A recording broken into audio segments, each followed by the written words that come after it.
We all have pain, we all have sorrows, but if we are wise, we know that there's always tomorrow. Lean on me, we are not strong, and I'll be your friend. I'll help you carry on, for it won't be long till I'm gonna need somebody to lean on. Swallow your pride. If I have pain, you need to borrow, for no one can feel those of your needs that you won't let. Lean on me, we are not strong, and I'll be your friend. I'll help you carry on, for it won't be. Hey folks, welcome to Kat's 5-month diary. Day... No, you're right. Day... I can't do it. Day 6. As you can see, I'm at a friend's house having had dinner out. Today I didn't really do a heck of a lot, just had a darts friendly and helped, and then resumed help with the deck that I helped with on Monday. Today we are up to where I separated. That was a hellish day.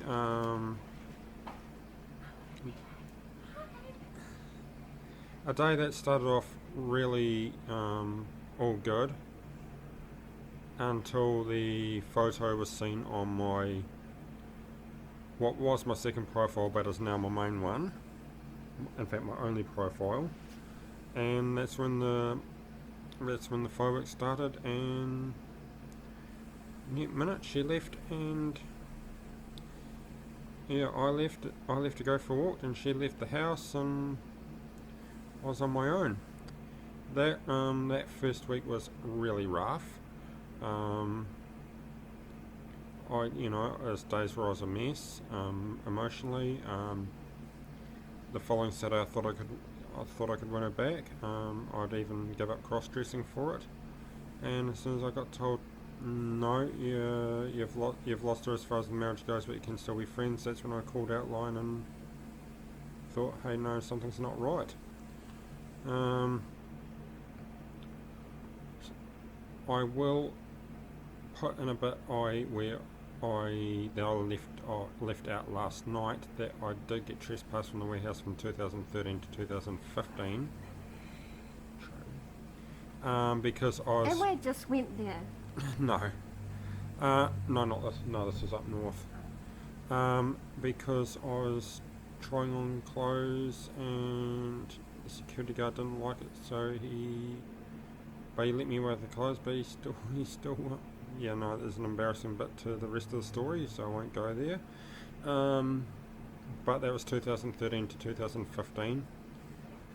Well, Warehouse Hillcrest, you dicks. But no, never mind. We're kind of over that now. Now I've moved out of Hamilton. Although I did think about going in there at night of day 1 or morning of day 2, thinking I'll just go in and think, and I was going to say remember me, but that was 7 years ago, so the guy's probably left now.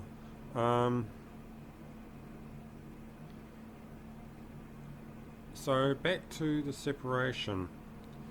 Where's that? Calling Outline got put onto agenda, and this is where I forgot to mention that back in 2016, I think it was, I actually already met the agenda host and actually president of the whole organisation, and she remembered me. And she said, I know you'll be back. So that was all good. It was still I did say 80% of the time, but I think it was more like 70%, I guess, at the time I was trans. Like, the thought was there, but it was kind of scary at the same time. Like, it was almost like I feel good as a woman, but I'm giving up being a guy, and it's like, well, that was scary. And then and that was April, and then by May I had a discussion with a friend, and he said, well, what are you gonna do? I was like, and that's when the thought of hormones scared me, because I was again giving up being a guy. But by the time July came around,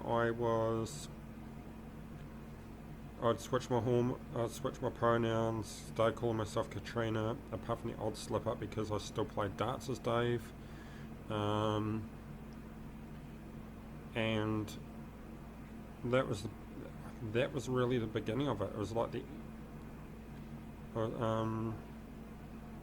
2 weeks later I had the interview at McDonald's. Again, like I've said many a time, forgot to mention I was autistic because I was too far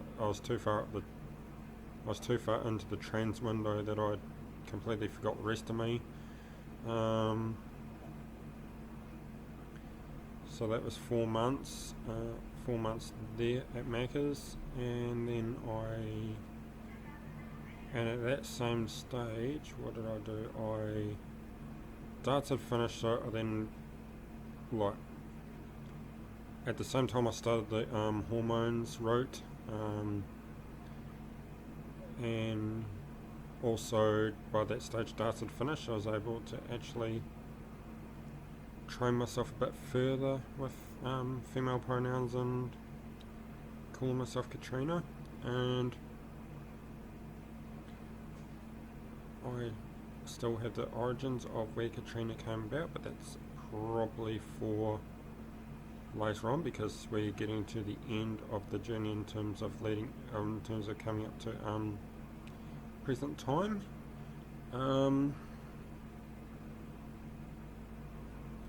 Yeah, by that stage December came and I left Macca's to move to Whangarei, which was always going to be at least a 3-month stay. Like, I went to Whangarei thinking, oh, I'll help some friends with the wedding in February, go back to Christchurch in March, no worries. Turns out I got to Whangarei, couldn't find a job.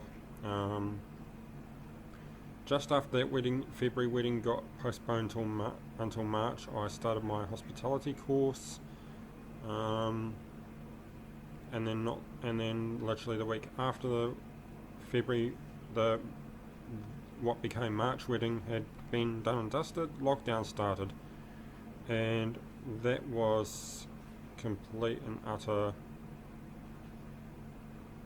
I was all positive for the beginning of it, but as that friend of mine started going, I guess, downhill with her mental health, I had no idea what was going on, and I started going down with mine, thinking, what have I done wrong? I've lost a friend. I want to message, but I've offered space, and it was just a whole confusing time for me as well. And yeah, that was what kept me knowing that I was going to meet up with that friend and come home and meet up with that friend at some stage was what kept me positive during lockdown, as well as my gratitude and inner thoughts videos. Eventually level 2 was announced. End of lockdown, happy days. As soon as the date was announced, straight onto the ferry company, straight onto Bluebridge, the ferry company, to book the ferry, book an Airbnb, which, as I said on day 2, I felt a bit dodgy about. And came on my merry way home, and I've been back 2 weeks. 2.5 weeks. And in that time I've been accepted amongst the darts community as a ladies player, which is a massive step forward. I have still not found a job, and I still have not caught up with that friend. I have just yesterday decided that I'll go and talk to Ara, the Polytech down here, to get study, and as of Monday I have to start the papers and also have to chat to my currently unaccepting dad about getting the original birth certificate off them, which is going to be fun. So that between day 2 and day 6 is my whole entire journey from 1997 to today. I hope you enjoyed that one. To all the youth of New Zealand, yes, don't delay anything. Get onto it straight away, and you should have an amazing life. But you'll have more time. Unlike me, you'll have a lot more time to actually enjoy it. And if you get in early enough, like if you're 13, 14 and you quickly get in quick enough before you start growing, you might even be able to, I guess, pass as feminine or masculine, whichever way you're going, easier. Until then, I guess that's good night from me. I'll see you all in day 7, where I start to talk about, I guess I might start putting in a couple of nights on where the transition process is for me, and what's to come should I decide to go that way. Night.